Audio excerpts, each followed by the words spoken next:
السلام عليكم ورحمة الله إخوتي متابعي الكرام من العراق في هذه التقرير الشامل على الأمطار التي هطلت الأيام الماضية على العراق وما زالت تهطل على بعض الأجزاء منها حتى هذه اللحظة. كيف بدأت وكيف انتهت؟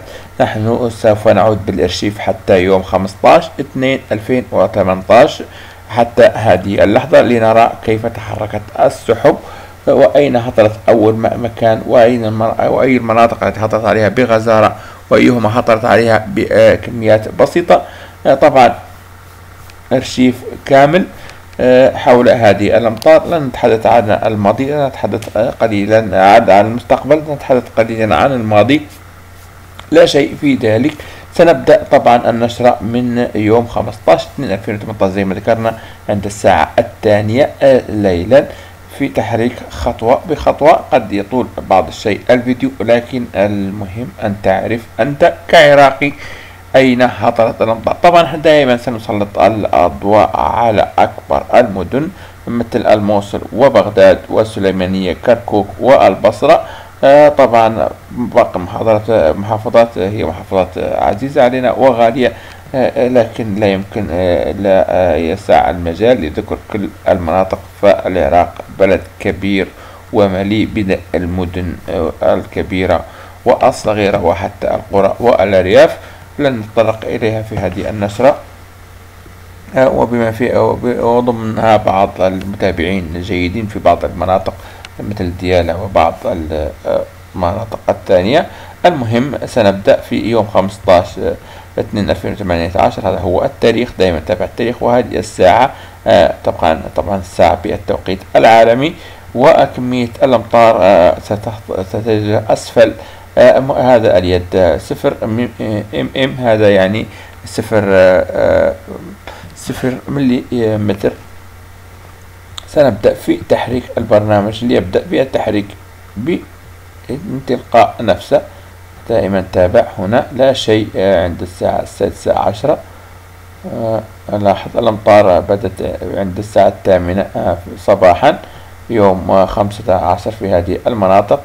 انتقلت يبدو أن البرنامج يتحرك بسرعة هائلة. طبعا لاحظ نحن سوف ننطلق بالبرنامج حتى النهاية ثم نبدأ في الكلام. لاحظ هذه هي أول بأول. نحن هنا ثاني يوم الساعة يوم 16 فبراير. لاحظ السحب كيف تحركت. لاحظ عند 11، عند 14، عند 17 يوم أمس، يوم الجمعة ليس يوم أمس. لاحظ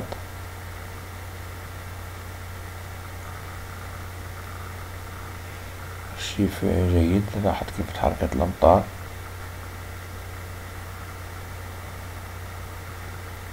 هذا الخلل ليس من المصدر نفسه.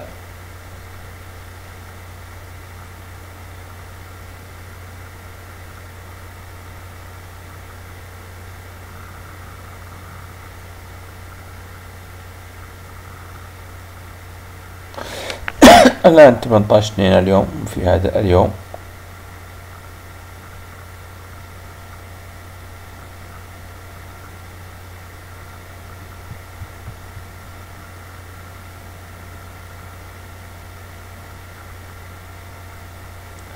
في هذا التوقيت أمطار خفيفة على العراق. طبعا 18/2/2018. سنعود من جديد حتى ذلك التاريخ. طبعا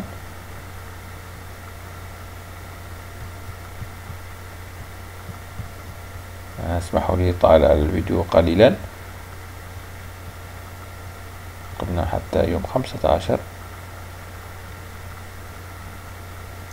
لاحظ يوم 15 الأمطار كانت خفيفة وطفيفة على الأجزاء الجنوبية، منها البصرة ومنها هذه المناطق الجنوبية. لاحظ لم تكن ذات أمطار عالية، حتى على بغداد خفيفة جدا. هذا عند الساعة 20 يوم 15 الذي يصادف يوم الخميس الماضي منتصف الليل. أيضا كانت هناك أمطار خفيفة جدا، بعضها فقط وصل إلى 2 ملي متر. طبعا الساعة الثانية صباحا على هيئة قوس هذه المناطق وصلت عليها أمطار تعتبر غزيرة 8 ملم إلى 5 ملم، كما أن بالقرب من بغداد هطلت بعض الأمطار، وهنا في مناطق الشمالية الغربية هطلت أمطار. عند الساعة 5 صباحا زادت كمية الأمطار على هذه المناطق بما فيها بغداد. هذه المناطق أيضا هطلت فيها أمطار غزيرة. لاحظ القوس الأول زادت كميتها، لاحظ 8 ملم و7 ملم، هذا عند يوم الجمعة في الفجر. الجمعة أيضا لاحظ الأمطار بقت في هذه المناطق بالكاد، وصلت إلى كركوك لكن المناطق المحيطة ببغداد أمطار غزيرة.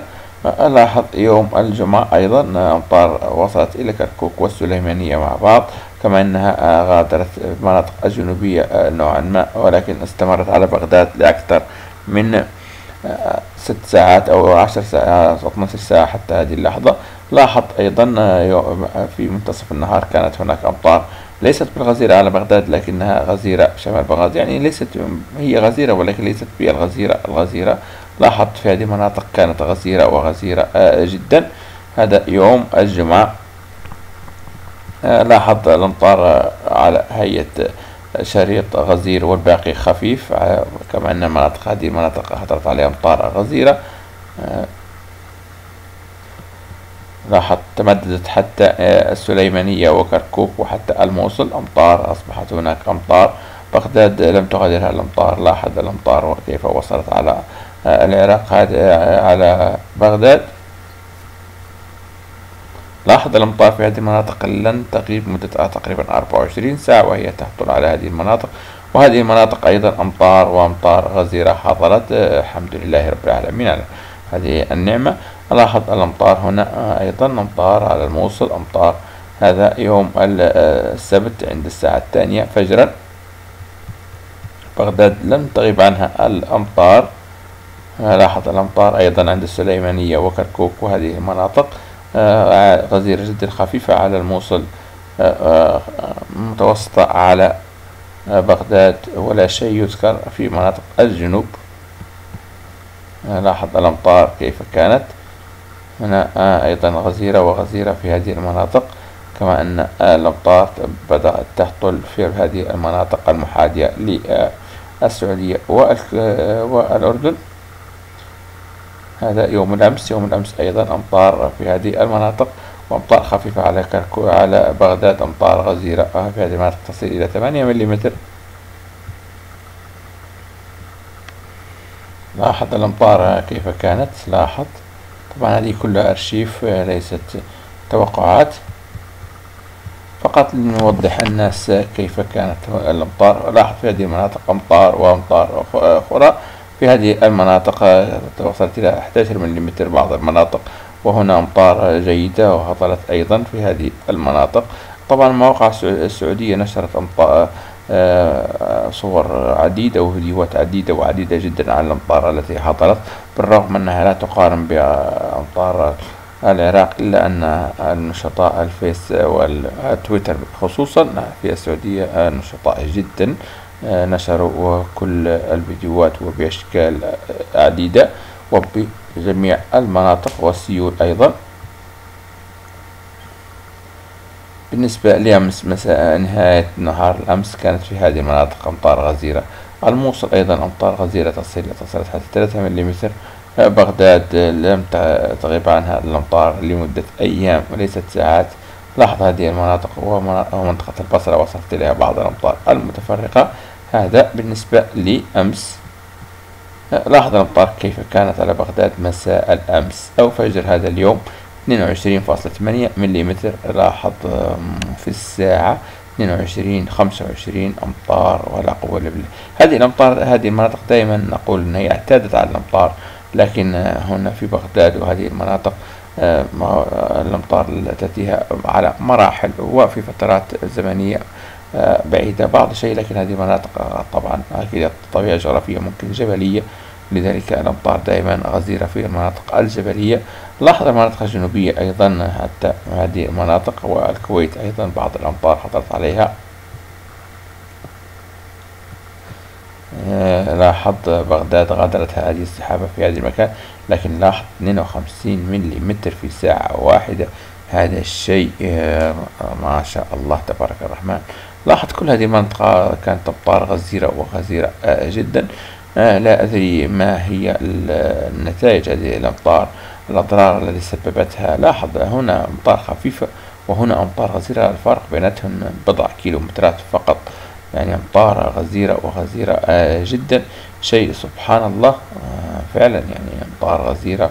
أنا الفترة التي أراقب فيها مواقع الطقس العالمية لم ألاحظ أمطار على منطقة عربية بهذه الكمية وبهذا الشكل لمدة تقريبا 3 أعوام ماضية. هذه أول مرة أنا أشاهد أمطار بهذه الغزارة تهطل على دولة عربية. الحمد لله رب العالمين، وإن شاء الله دائما أمطار خير وبركة.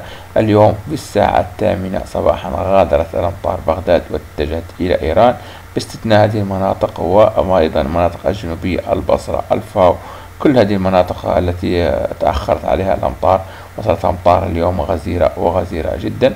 يعني في خلال هذه ال3 أيام تعتبر العراق من ألف إلى الياء بالكامل غطتها أمطار، طبعا متفاوتة، لكن أمطار في النهاية حصلت بالكامل على كل شبر من العراق. الأمطار في هذا الصباح كانت هنا ولا شيء على بغداد. كمان أمطار جديدة دخلت من جديد من قادمة من سوريا. قبل قليل كانت الأمطار بهذا الشكل على السليمانية والموصل بخفيفة، وأمطار دخلت في هذا المكان، وبغداد بدون أمطار. لاحظ أيضا في هذا التوقيت وقت تأتي النشر أمطار على الموصل وأمطار في هذه المناطق. طبعا هذا هنا ينتهي الأرشيف، وسنبدأ في التوقعات. سيطال غدا ماذا يقول هنا بعد عدة ساعات هناك أمطار خفيفة على العراق، على بغداد، وأمطار أيضا على هذه المناطق التي تقع شرق بغداد، مناطق في جميع مناطق شمال بغداد حتى تركيا، وكذلك كركوك وثلوج بعض الشيء. عند منتصف هذه الليلة تبقى الأمطار غزيرة في هذه المناطق، وعلى الموصل لا تغيرات يذكر على مكان الأمطار على منتصف هذه الليلة. فجر الغد الاثنين 19/2/2018 تبقى الأمطار في هذه المناطق وعلى بغداد أيضا تزداد غزارة من هنا وتخف غزارة هنا، كما أنها تغادر هذه المناطق المحاذية لسوريا. الأمطار تتجه أكثر في المناطق الشرقية لتدخل إيران مع الثلوج. طبعا لا ثلوج تذكر على العراق طيلة هذه الفترة. لاحظ عند الساعة 8 صباحا غدا الأمطار بهذا الشكل تبقى في السليمانية وهذه المناطق الحدودية، طبعا الأهواز تقريبا، ولا لا أعرف من، وخور وحاجة من هذا القبيل. لاحظ الأمطار تغادر شبه بالكامل العراق غدا عند منتصف النهار. لا تبقى في هذه المناطق. لاحظ في هذه المناطق تبقى خفيفة، لكن المناطق الجنوبية لاحظ الأمطار عندما دخلت إيران أصبحت خفيفة وخفيفة جدا. سبحان الله، هنا كانت أمطار غزيرة وغزيرة جدا، وهنا أمطار خفيفة وتحولت حتى إلى ثلوج. لاحظ الأمطار في هذه المناطق، يعني هذا هو الغيث من عند ربي. طبعا لاحظ الأمطار تغادر تماما العراق مساء الغد في مثل هذا التوقيت. منتصف ليلة الغد لا أمطار تذكر على العراق، وسنرى السحب. ما حال السحب غدا؟ بعض السحب القادمة من السعودية في هذه المناطق وسوريا. طبعا هذه السحب لا بد أن تصل بعون الله. طبعا دائما في كل توقعات الطقس الجوية الأمطار والرياح تبدأ من مناطق الغرب وتتجه نحو الشرق، أو بهذا الشكل، إما هكذا أو هكذا. دائما غالبا لاحظ هذه من غير ما نعرف هذه بعد 3 ساعات من الآن سوف تتحرك أكثر نحو مناطق الشرق الأوسط، اقتربت من العراق. هذه كانت هنا، توجهت هنا. هذا في أغلب الموجات، ليست موجات الأمطار فقط، الرياح، الحرارة، الضباب، أي شيء، الأمطار، كل أو أغلب بهذا الشكل. لا نقدر نقول كل، لكن أغلب. نأمل أن يكون الفيديو قد نال إعجابكم واستحسانكم ورضاكم إخوتي متابعي الكرام من العراق في هذه النشرة. جد سعيد بالتواصل معكم وإدلاكم بهذه المعلومات البسيطة. تفاعلكم ممتاز معنا في هذه التغطية. شكرا لكم من جديد، دمتم بخير، والسلام عليكم ورحمة الله.